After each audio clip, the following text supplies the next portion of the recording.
Y vamos a leer este pasaje que se encuentra entre el versículo 28 y el versículo 36. Lucas 9, del 28 al 36. Siendo un pasaje tan corto, vamos a leerlo al unísono. Todos en concierto desde el 28. Lo leemos, dice así.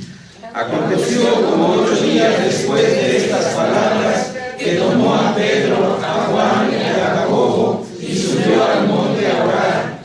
Y entre tanto que oraba, la apariencia de su rostro se hizo otra, y su vestido blanco y resplandeciente.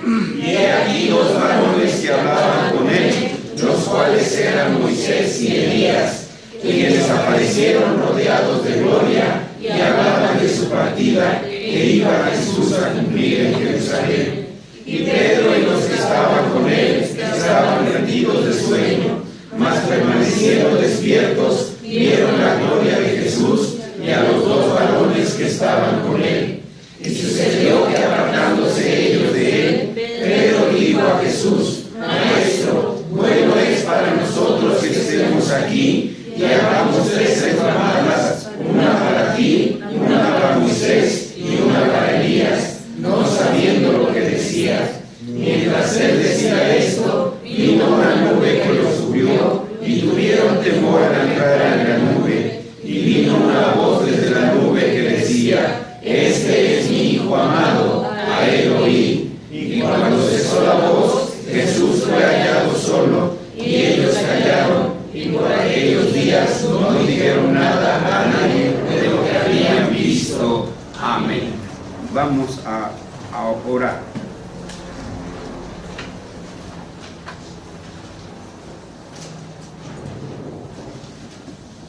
Nuestro Señor, te damos gracias por darnos el inmerecido privilegio, el cual hacen mucho mejor tus ángeles, y lo hicieron en sobremanera al anunciar el nacimiento de Jesús y en otras tantas intervenciones. Pero te ha placido a ti, a nosotros, llenos de pecados, llenos de imperfecciones, que seamos tus heraldos, que seamos tus testigos, como el evangelista Lucas dijo, para que todos conozcan la verdad, y como el apóstol Juan también lo hizo. Señor, queremos pedirte que en esta reunión, quienes nos rodean en esta colonia donde tú nos has situado, sepan que desde aquí tronó tu poderoso evangelio, que desde aquí salió tu palabra de verdad. Ayúdanos, Señor, a ser testigos fieles, pero al mismo tiempo rogamos que tu Espíritu Santo traiga bálsamo a nuestros corazones y refresque el conocimiento y el recuerdo aquel en el cual tú, Señor, abriste nuestro corazón con el poder de tu Espíritu Santo para darnos entendimiento de tu palabra. Te pedimos que esto mismo hoy suceda en nosotros y en las personas que nos visitan. En Cristo Jesús oramos. Amén. Amén. El título hasta pareciera un poquito a la Mel Gibson, la agonía del crucificado. Y por supuesto que no es para nosotros, no es nuestra intención ni es nuestra costumbre explotar las emociones, sino ir directo a la narrativa del Evangelio. Tampoco hacemos elucubraciones basados en razonamientos especulativos, sino que vamos, como decimos, al tema, a la narrativa. Nos ceñimos a las Escrituras. Un principio de los predicadores de la Reforma fue: donde la Biblia habla, nosotros hablamos. Donde la Biblia calla, nosotros callamos. Así que entonces a ello nos ceñimos. Estamos acostumbrados a vivir de emocionalismo y en algunos sentidos han sobreexplotado ese emocionalismo. Mencionaba hace un momento la película de Mel Gibson, Cristo, ¿sí? Cuando habla de Jesús, las procesiones, las dramatizaciones que ahora están en Iztapalapa y en todos ellos. En nuestro medio se acostumbra este día ciertamente a mencionar las 7 últimas frases que nuestro Señor pronunció desde la cruz del Calvario. Le llamamos las 7 palabras. Eso es correcto, hermanos. Pero ayer mencionábamos que junto a todo esto, antes de ello, hay un preludio, hay una agonía. Nuestro maestro, que no tenía necesidad de que le dijeran las cosas porque él conocía los corazones. Él de antemano sabía cuál era su fin. Y humanamente hablando, como hombres, tampoco desconocemos a través de algunos familiares, por ejemplo en enfermedades terminales como el cáncer. Cuando este cáncer ya tiene metástasis, ya está invadido el cuerpo, el paciente sabe que va a morir, sabe que sus días están contados.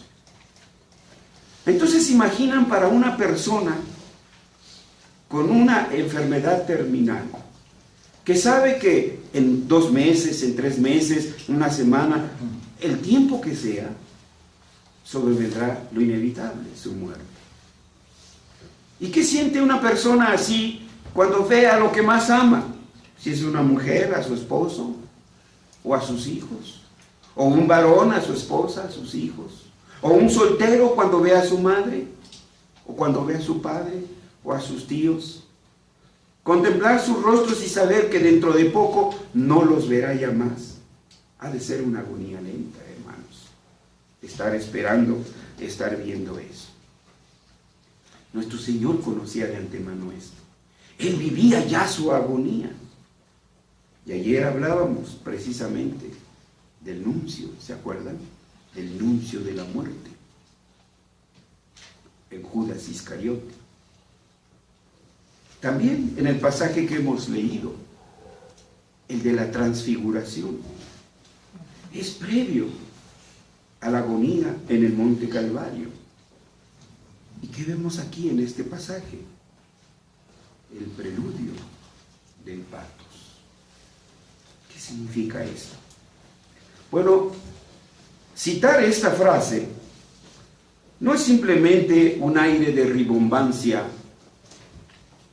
de retórica, ni mucho menos un alarde de erudición.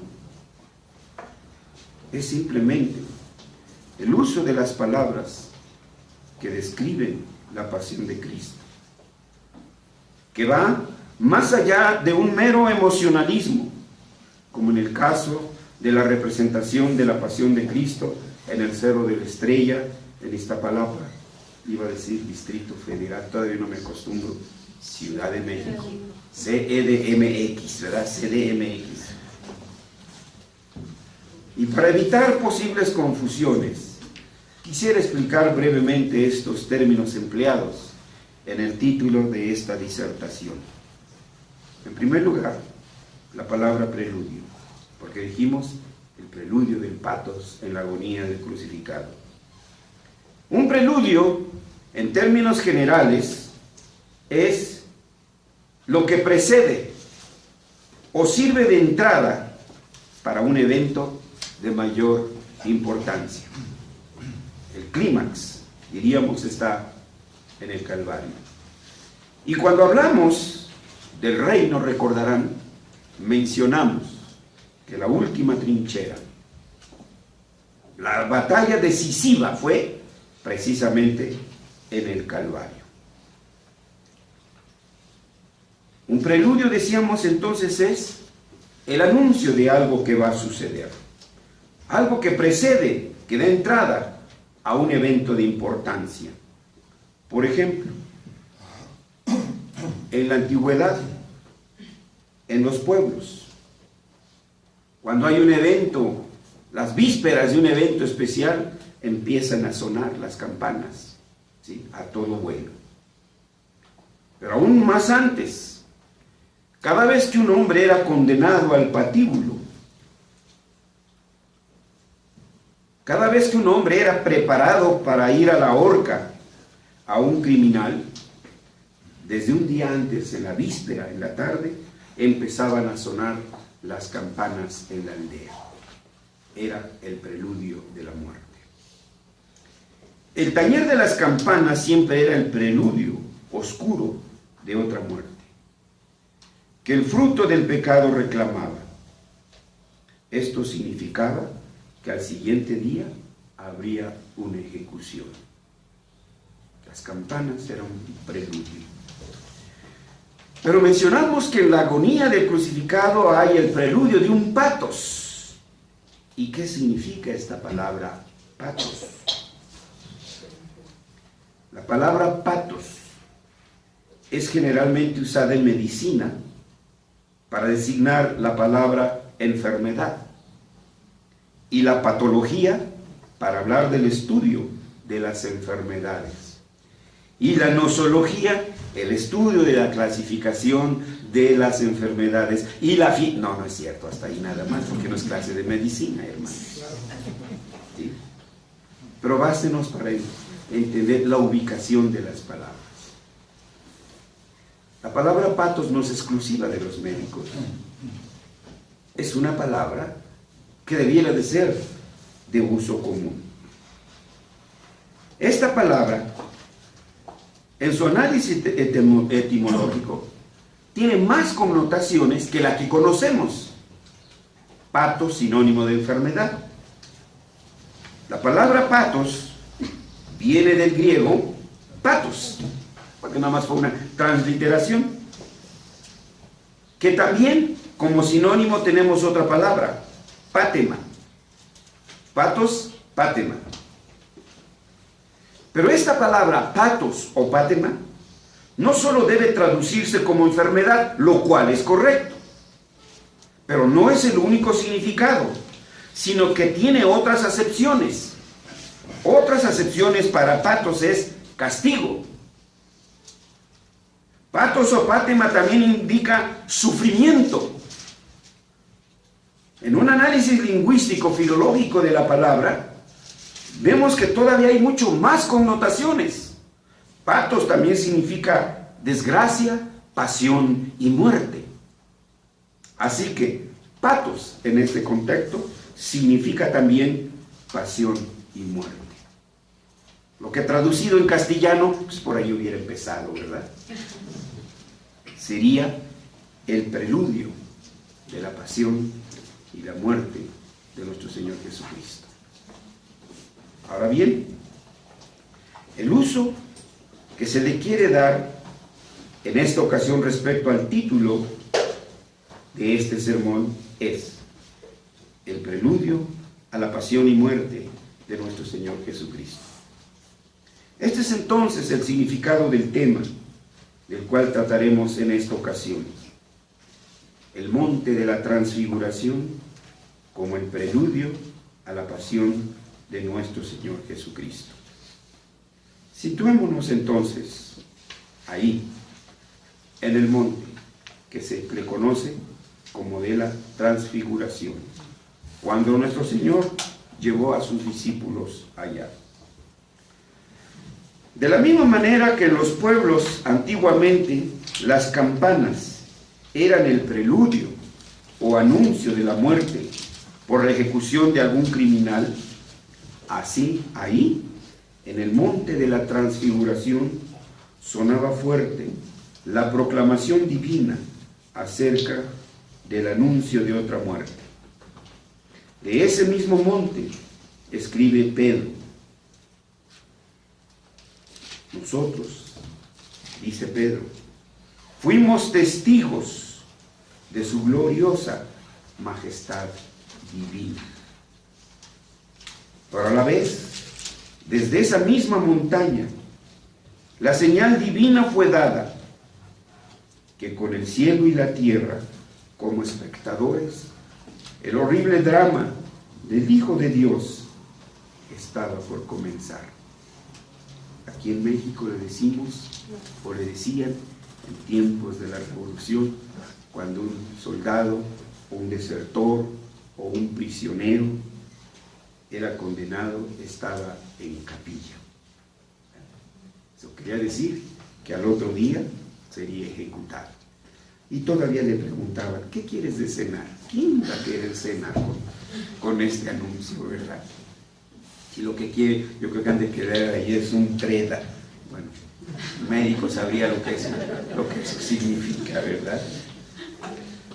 Moisés y Elías aparecen ante el Hijo del Hombre.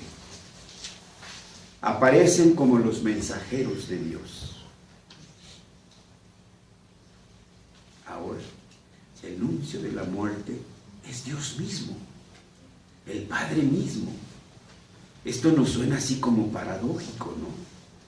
Se dice, por ejemplo, que en los hechos del terremoto del 85, uno de los tantos casos que se vivió es que un niño murió por asfixia.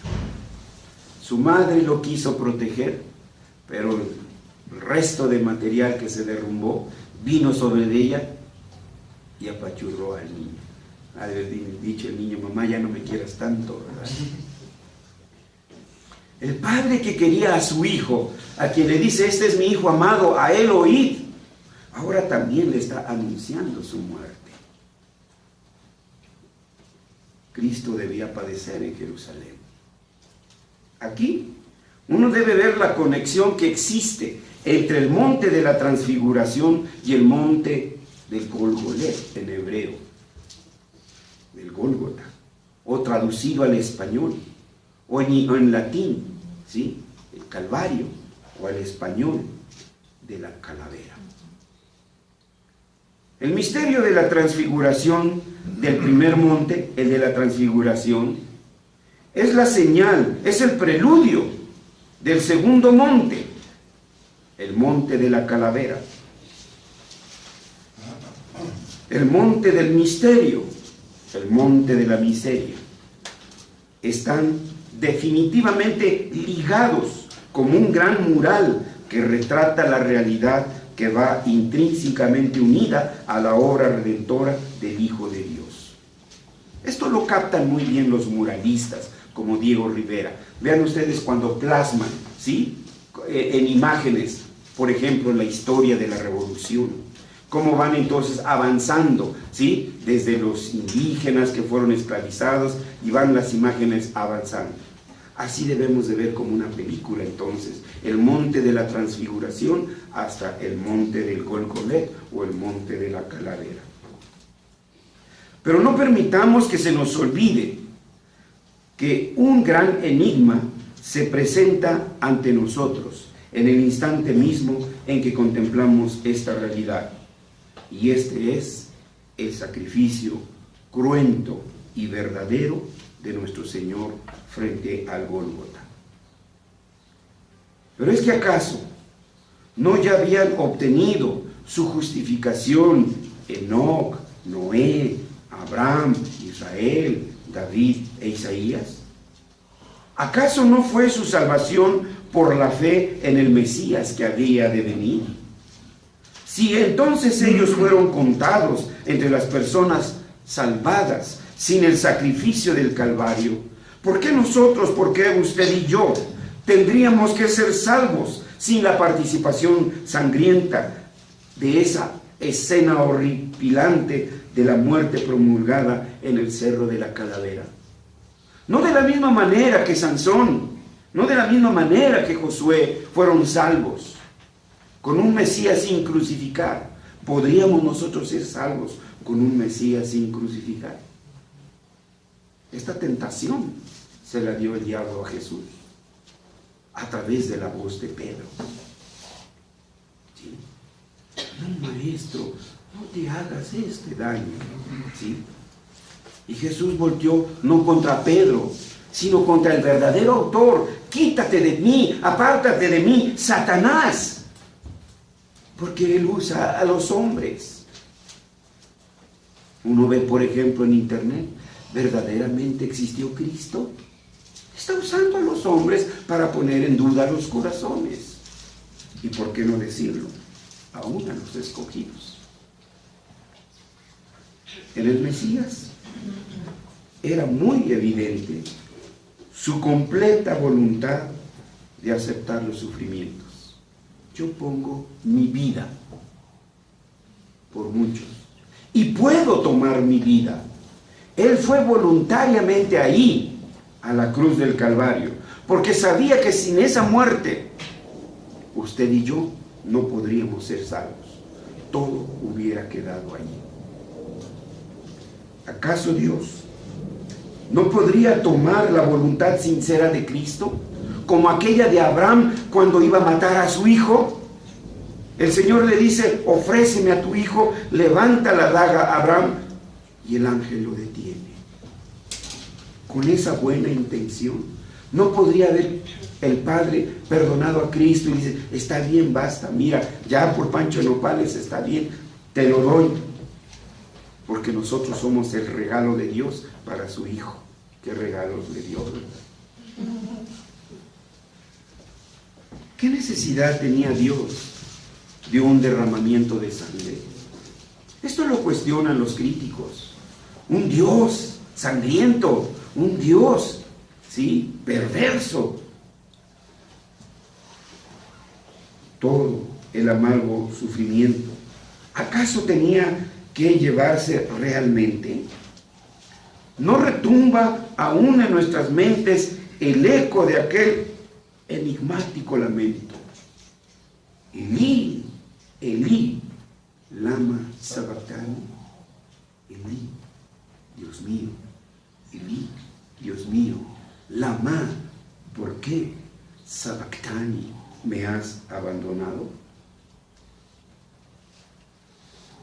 Piense usted, aquellos momentos cuando usted está en aflicción y toca las puertas de sus hermanos, no tengo, no puedo. Toca las puertas de sus familiares, hijos, te quisiera ayudar, pero fíjate, no, ahorita no puedo, tengo que darlo de la tanda. Y toca esta puerta y toca la otra puerta y nadie le ayuda. Ahora imagínense ahí, abandonado por su propio padre. ¿Cómo sería ese momento en el cual él estaba cargando todos los pecados de ustedes, los míos y de cada uno de los que están por nacer? A tal grado que siente ese peso y entonces exclama, lama sabactani, ¿por qué me has abandonado? No podemos argumentar con nosotros mismos y con otros que el pecado trajo en sí el castigo de la muerte y que para redimirnos Jesús tenía que sufrir la muerte por nosotros y en nuestro lugar. Pero si el sacrificio voluntario de morir fue perfecto, ¿qué le hace falta todavía al corazón? ¿Y qué beneficio puede Dios tener o derivar del derramamiento de la sangre de su Hijo? Muchos han sido atrapados en un ardid intelectual. Algunos han dejado de predicar la sangre de Cristo como la única satisfacción por el pecado, y en su lugar están proclamando el descolorido dogma del Cristo como nuestro paradigma. Su humildad, imítalo. De hecho, Tomás Kempis escribió una obra así que llamó La imitación de Cristo. Imita su bondad, imita su amor, imita su entrega. Eso es entonces un mero ejemplo, un mero paradigma, un simple ejemplo a seguir. U otros presentan a Jesús como el mártir, capaz de infundir en nosotros un sentimiento de lástima. ¿Han visto ustedes la película de Mel Gibson? No la he terminado de ver. Me da rash, porque explotan al máximo las emociones ahí. Y uno puede ver una que otra lágrima por ahí, escurrida por acá. Algunos piedricadores, ¿sí?, pulpiteros, como dice un predicador de Inglaterra, aún en las mismas iglesias evangélicas explotan esas emociones y hacen que la gente llore. Su mayor anhelo es provocar, sacar alaridos de llanto de los corazones de sus oyentes. Y es que ambos predicadores no pueden relacionar el testimonio de la transfiguración con el testimonio del Gólgota. Uno es el preludio del sufrimiento y el otro es la realización de este sufrimiento. Ellos dejarían a Jesús en el valle que separa la majestuosa figura de este monte con la figura mutilada del Cristo sufriente. Imagínense, aquí un monte, el monte de la transfiguración. Acá otro monte, el monte del Gólgota. Entre este monte y este monte hay un valle. Ahí preferirían dejar esa conexión, ¿sí?, desconectarse. Ellos han entretejido a un Cristo que es el resultado de los hilos enredados de la duda que ellos mismos han sembrado en sus corazones y en sus mentes. Contra este ardid, el monte de la transfiguración es como una violenta protesta, porque Dios no está interesado en los argumentos relacionados a las posturas de la expiación, sino en la realidad viva de la expiación. Por consiguiente, desde el monte de la transfiguración sale la divina orden de que esta agonía de muerte no debe de ser meramente aceptada y deseada, sino que la sentencia tiene que ser cumplida, porque la paga del pecado es muerte. Pero Cristo no había pecado, pero llevaba el pecado de usted. He aquí el Cordero de Dios que quita el pecado del mundo.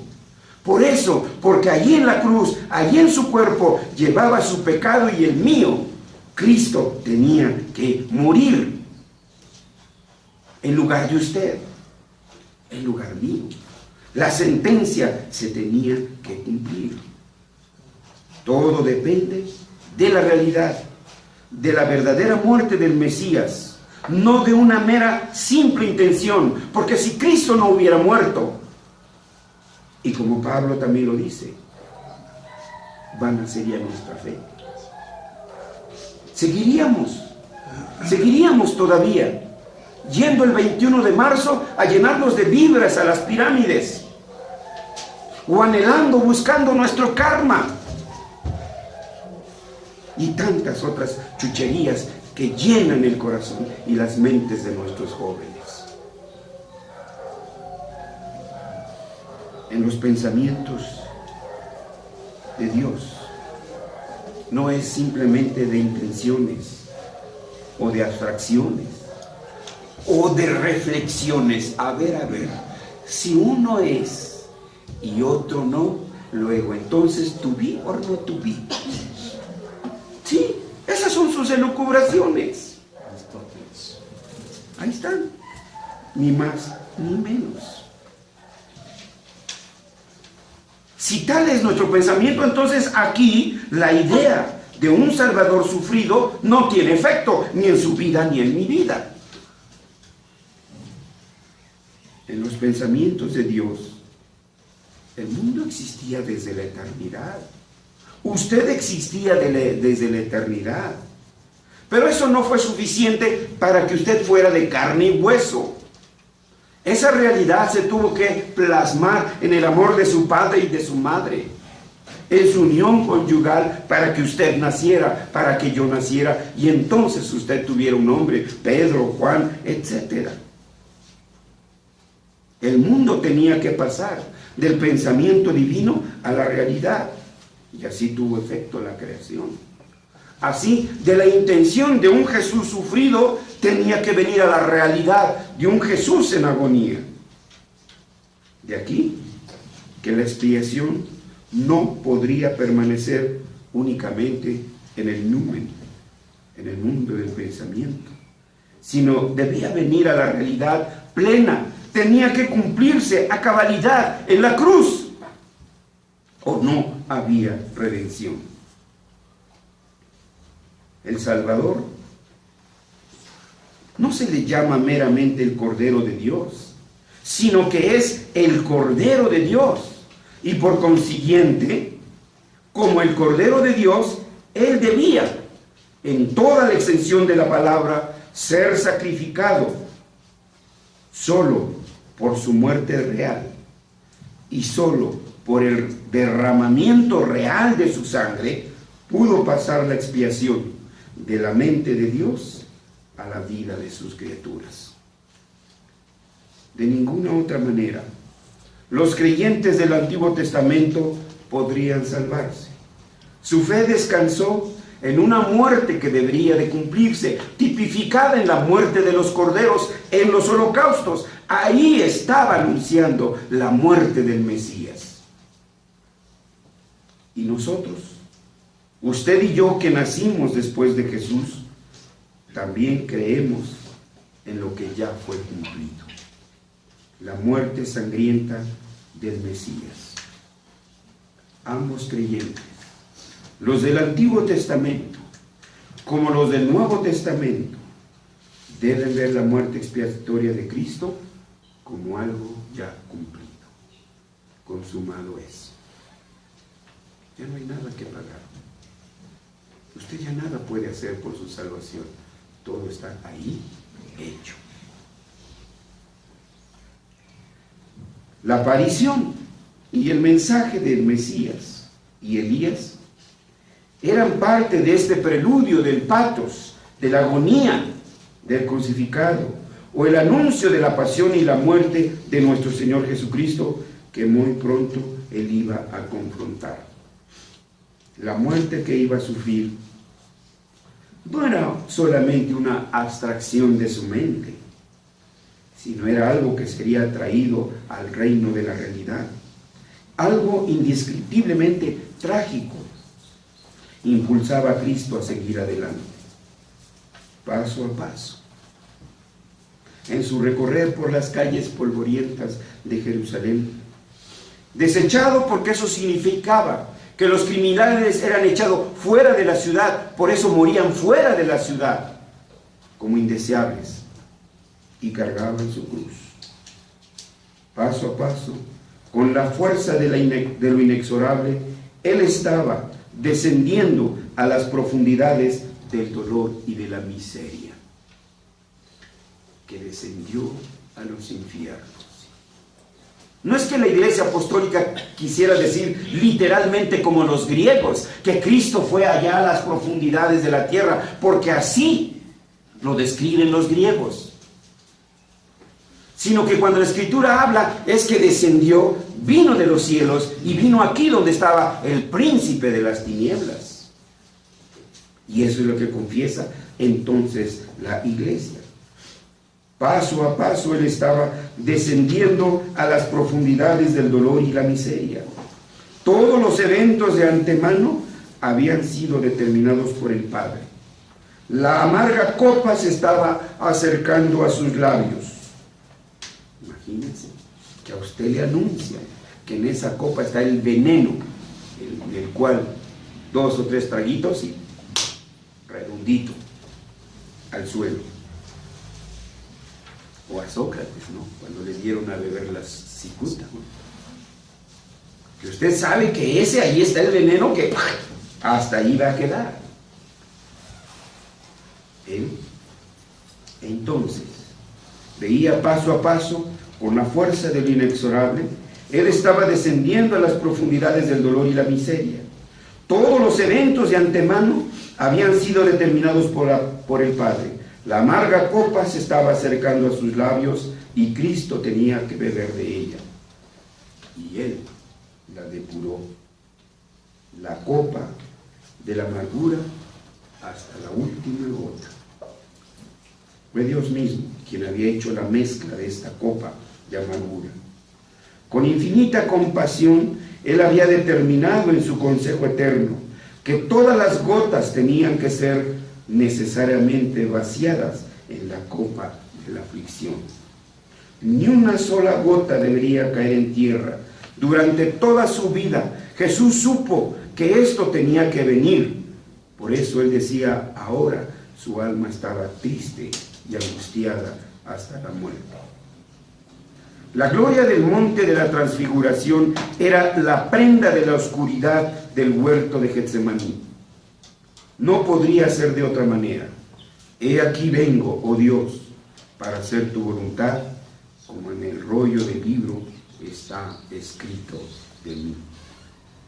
Que la copa sea llenada hasta el borde, porque Jesús con suma precaución la vaciará, y no quedará una sola de ella en la copa. No rechazará ni una gota de amargura. La copa no pasará de Él de ninguna otra manera, ni le pondrá mielecita para que resbale. Porque Jesús dijo, Padre, que se haga su voluntad, no la mía. Y más aún, de ese tronco seco, por el determinado consejo de Dios, brotó una lozana flor de dulce consuelo. Mientras tanto, nada podría quitársele a su copa de sufrimiento. Tampoco nada se le podía agregar. Ningún Sanedrín, ningún Herodes o Pilato, o ningún rudo soldado, ni sacerdote calumniador podrían aumentar la medida de su copa de sufrimiento. A este mar de dolores, el Señor había puesto un límite. Más allá del consumatum est, consumado es. Ninguna mentira o embuste se le podría quitar o agregar. Ahora solo habría triunfo y victoria. Ya en este preludio del patos, o sea, del sufrimiento o pasión o la agonía del crucificado, se anuncia la melodía subyacente del tema de la sinfonía celestial de la redención. Recordarán que cuando hablamos de la entrada triunfal, hablábamos como de una profecía de su majestuoso regreso de nuestro Señor Jesucristo de la tierra otra vez a la diestra del Padre. Su entrada triunfal nuevamente al cielo.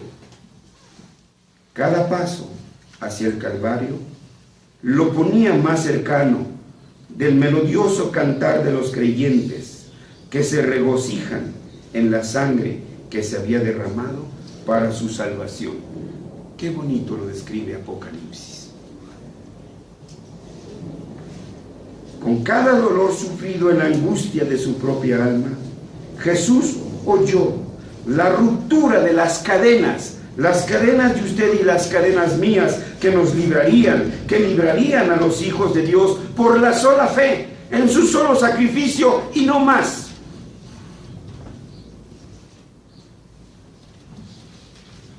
En realidad, Cristo estaba experimentando un cruento sufrimiento.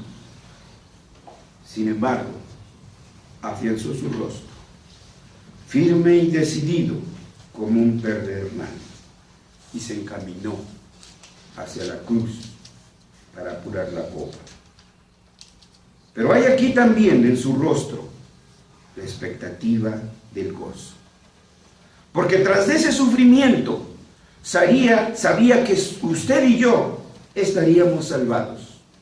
Usted y yo seríamos redimidos. Él soportaría la cruz. Él llevaría el desprecio. Él sufriría la vergüenza. de usted y mío.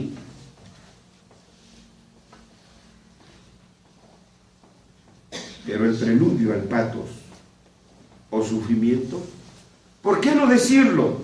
También tenía una nota de alegría. Esto no lo podemos saber nosotros, ni lo podemos describir. Y líbrenos Dios de experimentarlo. Pero una mujer cuando va a dar a luz, ¿cómo son sus dolores de parto? Pero sabe que tras de esos dolores de parto vendrá un muchacho chillón o una muchacha chillona. Bueno, aunque ellas dicen que ellas no son chillonas, pero no dudo.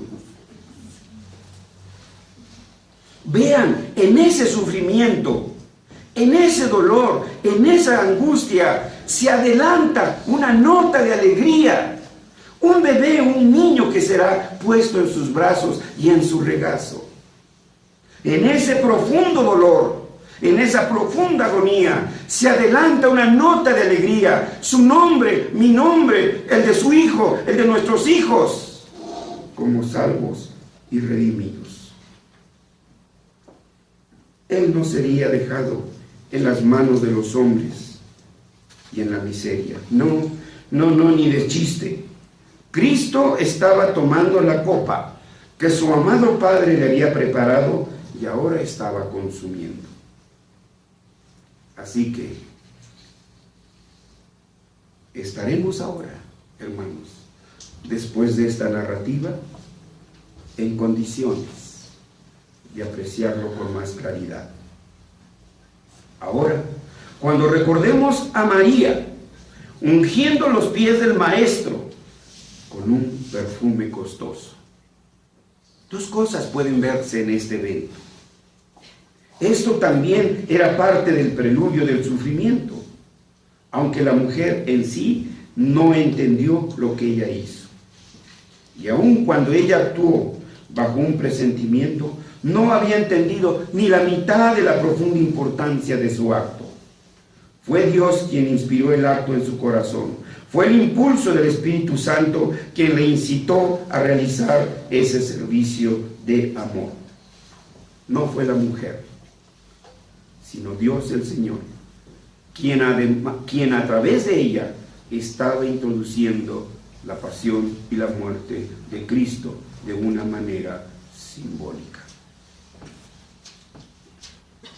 Y cuando llegó a sus oídos ese sagrado preludio, Jesús entendió y vio su sagrado e impresionante significado. Acuérdense que a los muertos se les ungía con aceite. Jesús estaba siendo ungido para su muerte, el preludio del patos. Era la consagración del Cordero de Dios para el sacrificio que se acercaba. Con trémula emoción, Cristo pronunció estas palabras: ella ha realizado una buena obra para mí.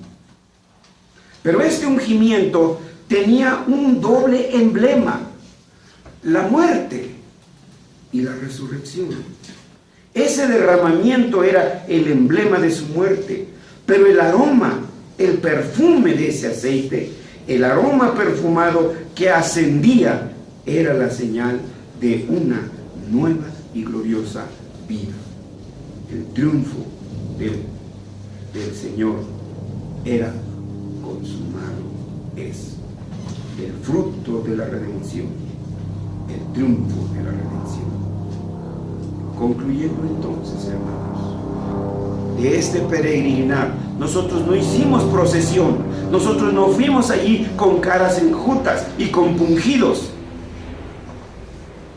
Nosotros, a través de la narrativa del Evangelio, fuimos ascendiendo al monte de la transfiguración, descendiendo por el valle y caminando hasta el valle del Gólgota, y vimos la imagen del Cordero inmolado por usted y por mí. Sin embargo, hay que reconocer, en toda sinfonía, bueno, no en toda, menos en los de Michel Pretorius, bueno, que ya deben de buscar un nombre a propósito, la orquesta de aquí, ¿sí? Hay que reconocerlo. Siempre habrá algún acorde desafinado en el preludio de la redención. ¿Si han escuchado? De repente el toño, cuando se les rompe, por ejemplo, una cuerda del violín. Como Judas, algunos pensarán que tales simbolismos no son más que una mera extravagancia para mencionar una repugnante cruz y a un Cristo ensangrentado.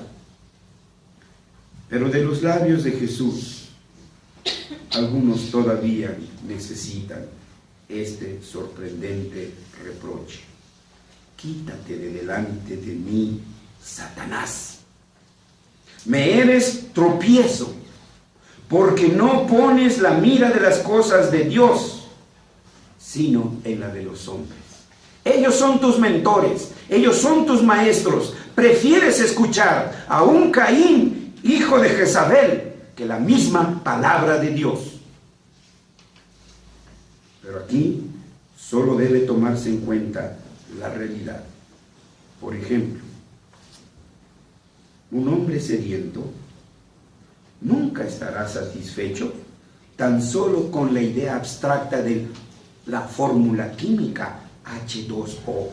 Sí, que le escriban ahí, usted tiene un montonal de sed, y que le escriban en el pizarrón, mira, tú necesitas H2O. 2 moléculas de hidrógeno mezcladas con una de oxígeno y pon. No, mijito, yo no quiero fórmula química. Yo quiero aquí un vaso con agua. Yo no quiero abstracciones.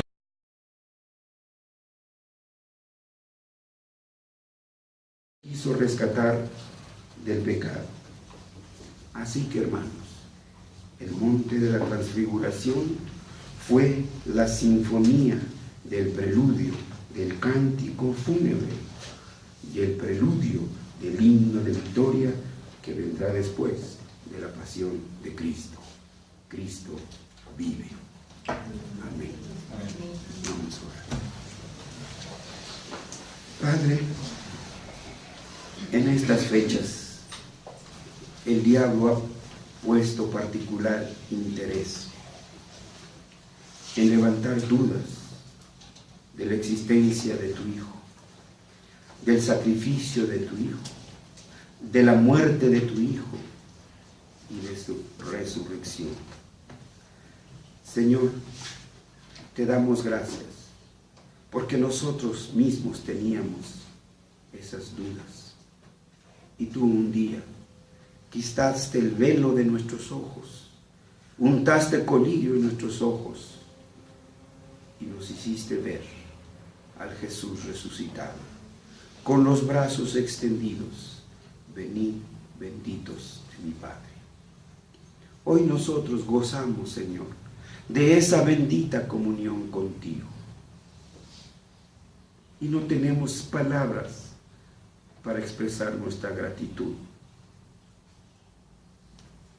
Pero hay un grito de angustia en nuestro corazón, un grito de agonía en nuestro corazón por nuestros hijos desbalagados del redil del Cordero, por nuestros hijos transgresores del pacto, que han preferido el pueblo pagano que el pueblo del pacto, que prefieren la compañía de los inmundos que la compañía de los santos. Por ellos es nuestro lloro, por ellos es nuestra angustia, y por ellos oramos y por ellos imploramos. Hoy, Señor, toca sus corazones, ábrelos con el poder de tu evangelio, para que cual Pablo caigan rendidos, y como lo hicimos un día nosotros, ellos vuelvan a decirlo: Señor mío y Dios mío, como Juan, como Tomás y como el propio apóstol Pablo.